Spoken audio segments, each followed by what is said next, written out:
जी अस्सलाम वालेकुम dear students, उम्मीद करता हूँ कि आप सब खैरियत से होंगे।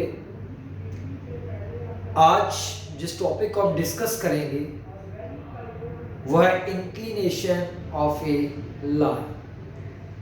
इंक्लिनेशन जो है वो बेसिकली एंगल का दूसरा नाम है। तो टॉपिक है बेटा आपके पास 4.3 equation of straight lines.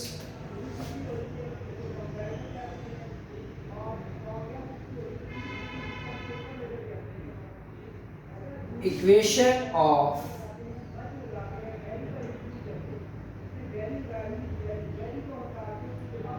Straight lines.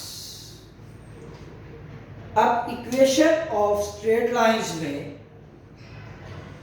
सबसे पहले हम लोग आज पढ़ेंगे inclination of a line.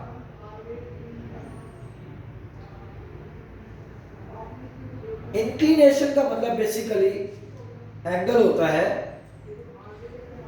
The angle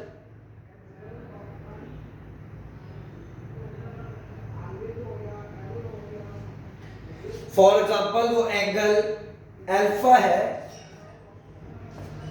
तो ये जो एंगल अल्फा है ये ऑलवेज ग्रेटर देन होगा 0 डिग्री से और लेस देन होगा 180 डिग्री से। तो the angle alpha and alpha greater than 0 degree and less than 180 degree measured counterclockwise, measured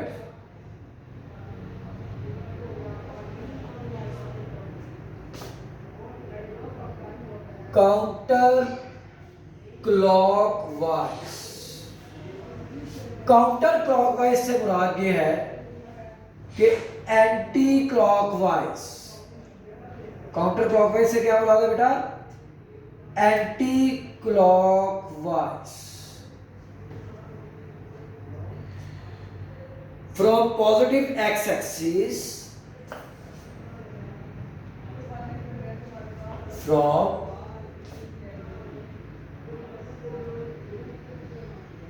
positive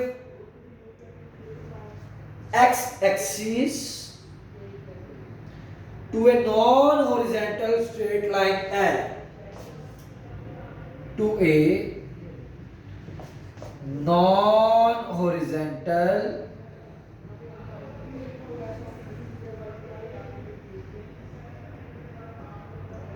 straight line L is called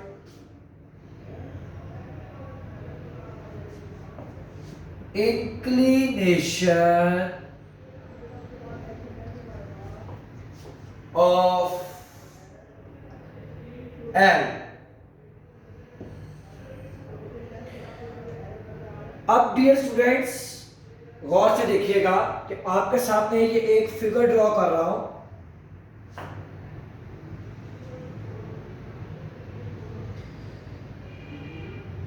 x axis, Y axis, origin, ये एक line draw की और इस line को नाम दे दिया लाइन एल का,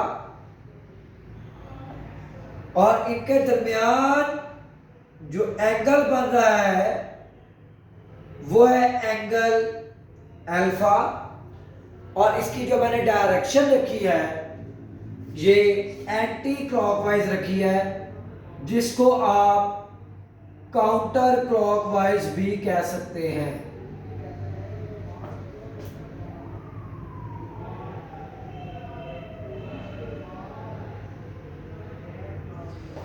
तो स्टेटमेंट देखिएगा,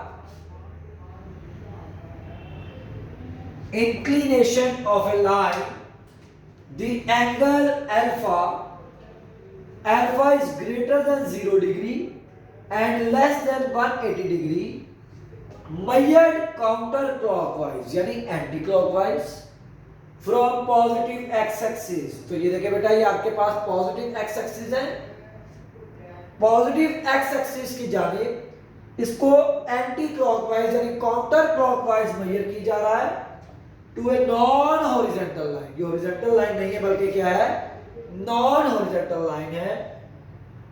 L is called inclination of a line L। अब एक ऐसी लाइन होगी जो पैरेलल होगी एक्स एक्सिस के, तो आप फिगर में देखिएगा बेटा,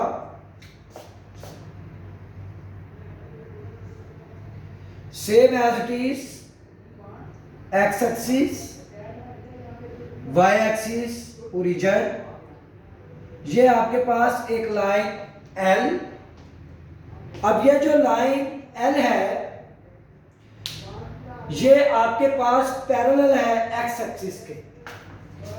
line L is parallel to x axis। जब भी कोई लाइन x एक्सिस के पैरेलल होगी तो इनके दरमियान जो एंगल बनेगा वो हमेशा 0 डिग्री के इक्वल होगा। If line L is parallel to x axis then alpha equals to 0 degree. तो ये एक MCQs पॉइंट ऑफ व्यू से इंपॉर्टेंट पॉइंट है कि अगर लाइन L x एक्सिस के पैरेलल है तो आपका जो एंगल होगा वो क्या होगा, 0 degree. Same as it is एक और फिगर देखते हैं इसमें।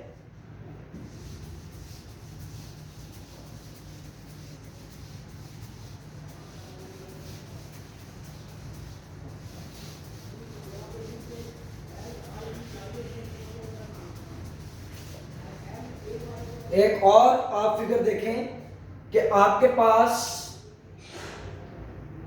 एक्स एक्सिस और वाई एक्सिस है। अब आपके पास ये एक लाइन है L और ये लाइन L परपेंडिकुलर है एक्स एक्सिस के, या आप इसको इस तरह कह सकते हैं कि ये वाई एक्सिस के पैरेलल है। जिस तरह से ये आपके पास एक फिगर जिसमें लाइन L पैरेलल थी किसके, एक्स एक्सिस के, तो यहां पर जो आपके पास एंगल था वो 0 डिग्री था। तो आपके पास अगर कोई लाइन पैरेलल होगी वाई एक्सिस के तो इनके दरमियान जो बनने वाला एंगल होगा वो हमेशा क्या होगा, 90 डिग्री। तो आपने दो पॉइंट्स यहां पर याद रखने हैं कि if line L is parallel to x axis then alpha equals to 0 degree, and if the line L is parallel to y axis then the alpha equals to 90 degree।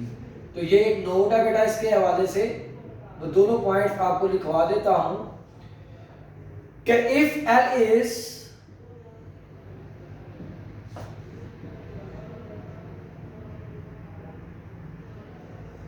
parallel to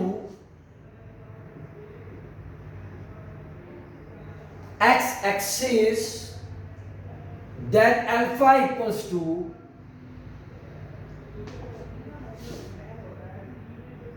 0 degree. अगर आपके पास यही line L parallel होगी y axis की जानिब तो आपके पास जो alpha होगा ये क्या होगा, 90 डिग्री। तो आपने देखा inclination of a line, the angle alpha is greater than 0 degree and less than 180 degree measured counter clockwise. Counter clockwise से मुराद है anti clockwise from positive x axis to a non horizontal straight line L is called inclination of L। तो फिर हमने इसमें observe किया कि जो angle alpha है उसकी डिफरेंट पोजीशंस है लाइन L पर, कभी वो एंगल 0 डिग्री बना रहा है, कभी वो 90 डिग्री बना रहा है। तो लाइन एल जो है वो अगर एक्स एक्सिस के पैरेलल होगी तो आपके पास जो इनके दरमियान एंगल बनेगा वो 0 डिग्री बनेगा। If line L is parallel to Y axis, तो इनके दरमियान जो एंगल बनेगा वो आपके पास 90 डिग्री बनेगा। तो इसके बाद आपके पास जो टॉपिक है वो है स्लोप ऑफ ए लाइन और gradient of a line. Slope of a line और ग्रेडियंट ऑफ ए लाइन।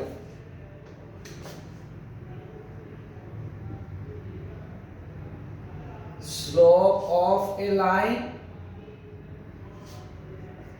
या आप इसे बोल सकते हैं ग्रेडियंट। इसको इस तरह से लिख लेते हैं, स्लोप और ग्रेडियंट, क्योंकि दोनों की बात एक ही है। या कहेंगे स्लोप ऑफ द लाइन या हम कहेंगे gradient of a line.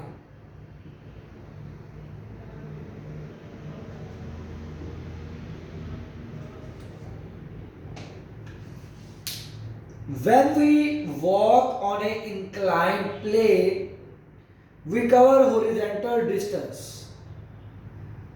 as well as vertical distance rise at the same time.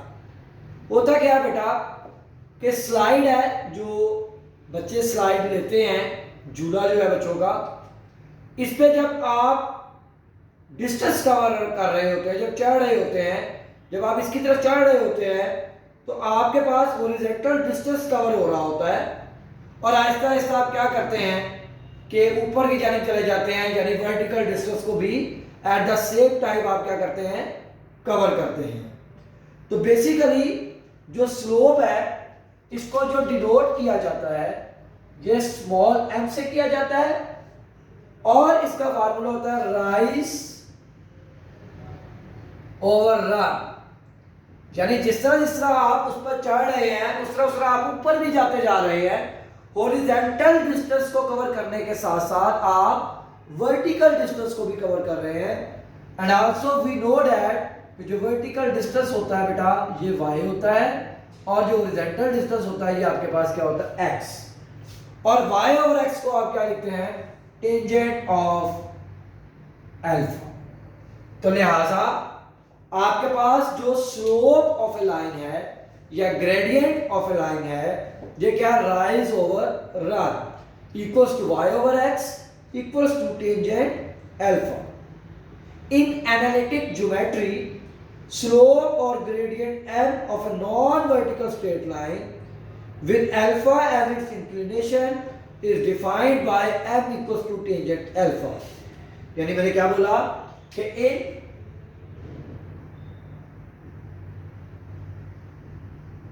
Analytic geometry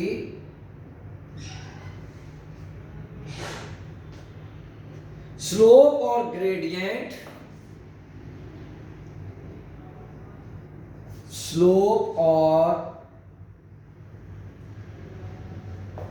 gradient जिसको आप डिनोट किसे करते हैं, स्मॉल m से, of a non vertical straight line, non vertical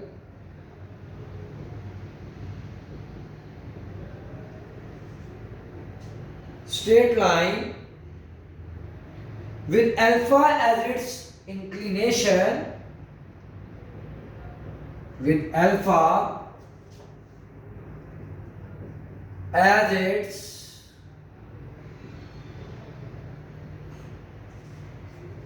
inclination is defined by